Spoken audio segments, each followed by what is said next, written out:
Jörg, thank you so much for joining us here at SuperReturn International. We're looking at the state of the Eurozone at the moment, and you discussed earlier in your panel what we could do to strengthen that market. Tell me more about that. So Europe is in a very important situation right now, and this has not only to do with the fact that there's Brexit, that there is the Italian government debt crisis, there are other questions, but it's also the fact that many of the best capitalized companies in the world are in the United States and in China. And among the top 10 most capitalized companies in the world, none of them resides in Europe. And I think this is something we need to take into account very seriously. So we need to make sure that we provide the capital market development that also helps these companies to develop. How should this industry be going about that, and what action should be being taken? So we observe that European companies do not seem to have the same ability as their competitors in China and the United States to really scale their models, to really roll out the business model. And this is despite the fact that we have a very well integrated and very successful internal market with more than 500 million consumers and investors. So what I would suggest is to take better opportunity of this internal market by also removing those obstacles that are still there. So obstacles that at this point of time prevent companies from simply scaling their business models in other European countries. So it's a challenging environment, but you think there is a great opportunity there too at the moment? There is great opportunity, and Europe has all the fundamentals it needs to really develop a strong capital market.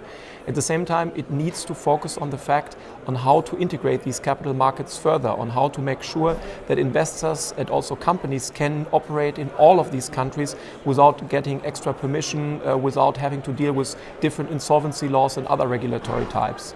There's an awful lot to navigate at the moment for this industry, isn't there? Because there's all that regulation, there's insecurities around what's going to happen in geopolitics, there's Brexit. It's a fascinating time. That's absolutely right. There are lots of challenges there, but maybe this makes it even more important to now start with a very clear plan, a roadmap on what we can do to strengthen Europe, on how to strengthen capital markets, and thereby providing the opportunities for young but also mature companies to grow further and take world market positions. You sound quite optimistic, despite the challenges that you described from America and China particularly. At first sight, I remain optimistic given that Europe has all the ingredients, but at the same time we need to make sure that we really grasp all these ingredients, bring them together and really develop at best as we can. Why is a conference like this useful in those terms, in terms of bringing all those people together?